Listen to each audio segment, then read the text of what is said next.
A very good day to Dr. Hussain, and today I, Aaron, Putri, and Sulaiman from Group 8 will be presenting about the superheater. A superheater is a heat exchanger used to produce superheated steam or converting a wet steam into dry steam generated by the boiler. Commonly, this is usually used in processes such as steam engine, which are usually found in steam locomotives, and the steam turbine, which are usually found in processes of electrical generation found within a power plant. The following are the examples of equation involved for the superheater in a coal-fired power plant. The first being the equivalent evaporation of fuel with superheater, amount of heat added from superheater, and the thermal efficiency with a superheater. And this following diagram is an example of a steam generator within a coal-fired power plant, and our presentation focuses on this specific part.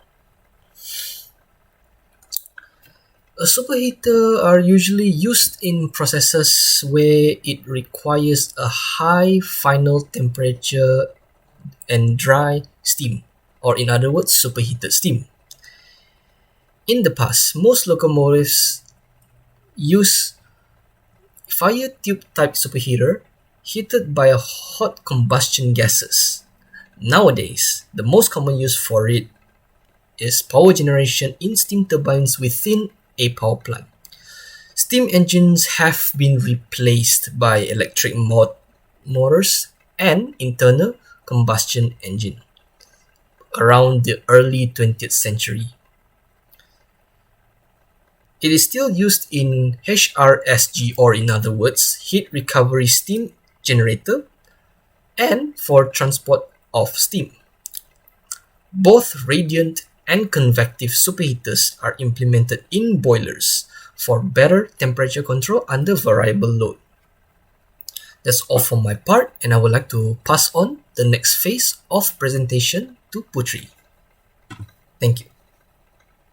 Thank you, Aaron. Now I'll be presenting about the working principles of a superheater. As mentioned before, the superheater is a subcritical component in a boiler used to increase the temperature of steam above its saturation point.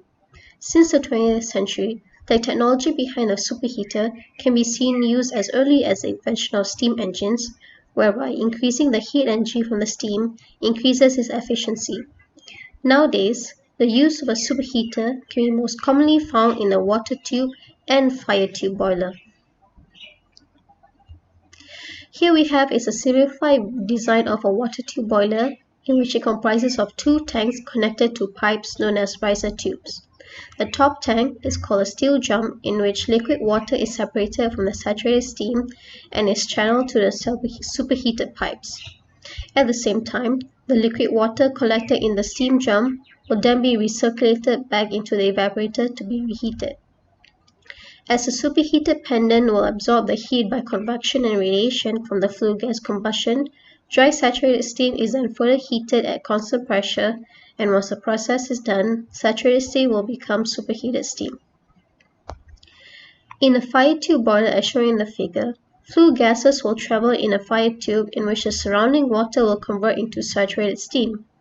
In the boiler cell, there are two or more valves that connect to the superheater, consisting of small tubes, and convert saturated steam into superheated steam. In the boiler, flue gases travel in the fire tube where the surrounding water is heated to create saturated steam. As the flue gases continue to travel in the boiler, the heat from the flue gas will pass through and heat the superheated tubes by thermal conduction. Saturated steam is supplied to valve 1 and travel into the first header of the superheater, where saturated steam is converted into superheated steam.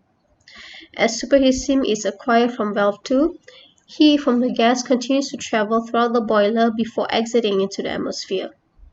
During maintenance, saturated steam can be acquired from the third valve carried out from the boiler, as the valve 1 will be closed. Now I will pass on to Sulaiman, who will be talking about the types of superheaters as well as advantages and disadvantages. Thank you. Thank you, Putri, for the in-depth explanation. I'm Sulaiman, and I'll be explaining about the types of the superheaters, the advantages and the disadvantages. So first off, we'll see the radiant superheater, which is placed inside the combustion chamber of the boiler, and as such, it is directly exposed to the boiler flames.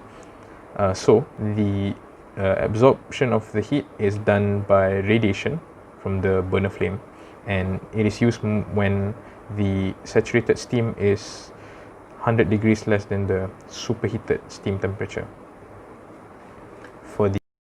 For the convection superheater, it is placed behind banks of the water tubes, so it is not directly exposed to the burner flame, and as such, the heat is absorbed by convection with the flue gases. They're also called primary superheaters, and usually it's used when the temperature difference between the saturated and the superheated steam is less than 50 degrees. There's also other types of superheaters, platen, pendant, and the rarest, which is the separately fired superheater, which is actually outside of the boiler combustion chamber, but it is rarely used as it has a very low efficiency of combustion. Comparing the radiant and convection superheater, we can see that from the graph, the convective superheater and the radiant superheater has an inverse relationship in their steam temperature to load.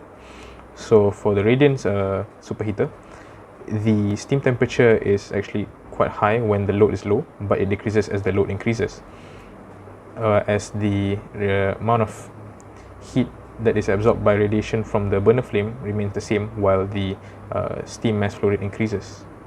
While for the convective superheater, the temperature starts low when the load is low, but increases as the load also increases, because as the heat is done through convection, when the mass flow rate of the steam increases, when the load increases, the rate of convection also increases, which results in a higher steam temperature. So most common applications nowadays use a combination superheater or a mixed superheater, where it implements both convective and radiant to provide a more homogeneous steam temperature over different loads. So for the advantages and disadvantages of the superheater, superheaters will result in a reduced water and fuel consumption of your boiler, but it increases the maintenance cost, of course. And it is also better to have a dry steam for steam turbines and other operations, because the condensation or the water content moisture actually will degrade or corrode the machine components such as turbines. However, the increased complexity of adding a superheater to your boiler will result in very high maintenance and hazardous failures if it's not maintained properly. That's all from us regarding superheaters. We hope that this presentation has been very helpful and informative, and thank you very much.